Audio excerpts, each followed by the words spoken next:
Assalamualaikum warahmatullahi wabarakatuh. Perkenalkan, nama saya Bintang Ari Mukti Santoso, kelas 9. Saya akan menjelaskan definisi temperatur udara. Dan definisi temperatur udara adalah derajat panas dan dingin udara. Temperatur udara di berbagai tempat tidak sama. Assalamualaikum warahmatullahi wabarakatuh. Perkenalkan, nama saya Mia Amelia, saya dari kelas 10-9. Menjelaskan tentang faktor yang mempengaruhi tinggi rendahnya temperatur udara suatu daerah. Yang pertama yaitu ada sudut datang sinar. Semakin tegak sudut datang sinar matahari, maka energi panas yang diterima semakin besar. Dan selanjutnya, cerah tidaknya cuaca. Semakin cerah energi yang sampai ke permukaan bumi, maka akan semakin banyak. Selanjutnya, lama penyinaran matahari. Daerah yang lebih lama menerima radiasi, maka daerah tersebut akan semakin panas. Selanjutnya, ada letak lintang. Semakin dekat dengan ekuator, suhu udara semakin panas. Dan yang terakhir ada ketinggian tempat. Semakin mendekati daerah pantai, maka suhu akan semakin panas atau daerah pegunungan juga akan semakin dingin. Assalamualaikum warahmatullahi wabarakatuh. Perkenalkan, nama saya Aiharsati dari kelas 10-9. Ini saya akan menjelaskan tentang sifat udara. Udara bersifat dianternal, artinya udara dapat melewatkan panas matahari. Sifat dianternal terdapat pada udara murni setelah panas matahari sampai ke permukaan bumi. Panas ini akan memanaskan udara di sekitarnya. Udara dapat memanas karena proses konveksi, adveksi, turbulensi, dan konduksi. Penjelasan untuk tiap proses tersebut adalah sebagai berikut. 1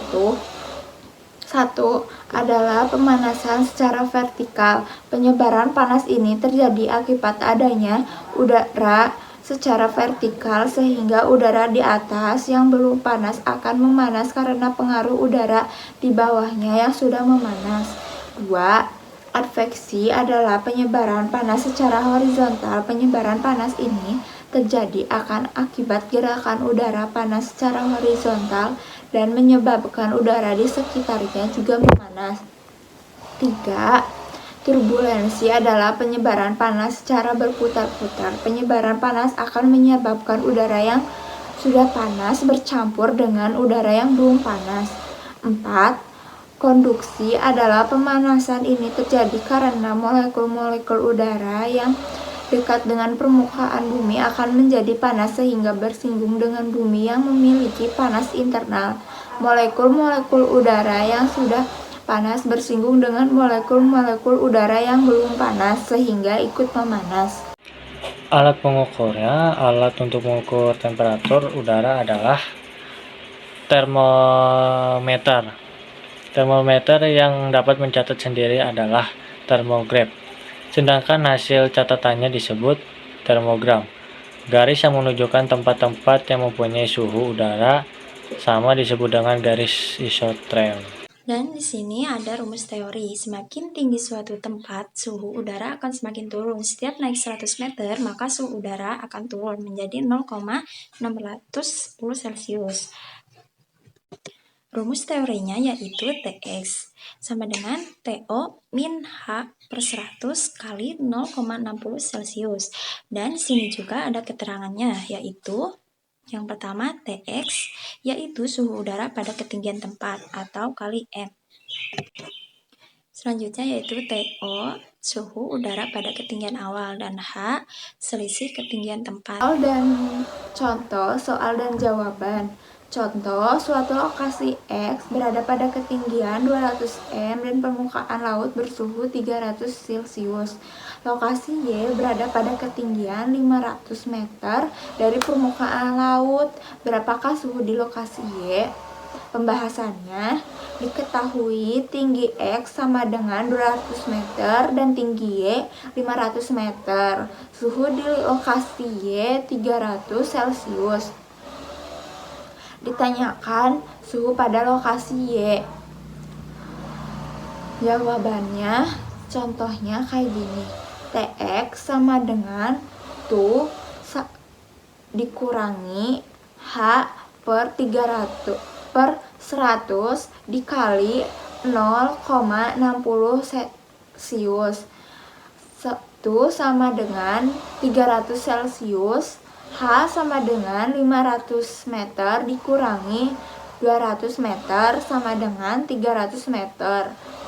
Tx 300 Celcius dikurangi 300 per 100 dikali 0,60 cm dikurangi 0,60 Celcius sama dengan 300 Celcius dikurangi 1,80 Celcius sama dengan 28,20 Celcius.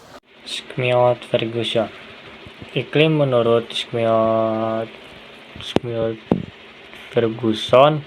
Klasifikasi iklim menurut Schmidt Ferguson adalah klasifikasi iklim yang banyak digunakan dalam bidang perkebunan dan pertanian.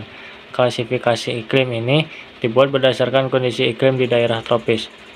Dasarnya adalah jumlah curah hujan yang jatuh setiap bulan dan tingkat kebasahan yang disebut gradient Q. Gradient Q adalah persentase nilai perbandingan antara jumlah rata-rata kering dan jumlah rata-rata bulan basah. Ini akan menentukan bulan basah. Untuk menentukan bulan basah dan bulan kering, dengan menggunakan metode menurut Morse, suatu dikatakan. Yang pertama yaitu bulan kering, yaitu bulan-bulan yang curah hujannya kurang dari 60 mm. Bulan basah, yaitu bulan-bulan yang curah hujannya lebih dari 100 mm. Dan yang terakhir, bulan lembab, yaitu bulan-bulan yang curah hujannya antara 60 sampai 100 mm. Penentuan iklim Schmidt Ferguson dapat ditentukan dihitung dengan menggunakan rumus sebagai berikut. Semakin besar Q berarti iklimnya semakin kering dan semakin kecil nilai Q. Iklim semakin basah. Ketentuan dari sistem klasifikasi iklim Schmidt Ferguson adalah sebagai berikut. Tipe A sangat basah jika nilai Q antara 0% sampai 14,33%. Tipe iklim B basah jika nilai Q antara 14,33% sampai 33,3%. Tipe iklim C agak basah jika nilai Q antara 33,3% sampai 60%. Tipe iklim D sangat sedang jika nilai Q antara 60 sampai 100%. Tipe iklim E agak kering jika nilai Q antara 100% sampai 167%. Tipe iklim F kering jika nilai Q antara 167 sampai 300%. Tipe iklim G sangat kering jika nilai Q antara 300% sampai 700%. Tipe iklim H sangat kering ekstrim jika nilai Q lebih besar dari 700%.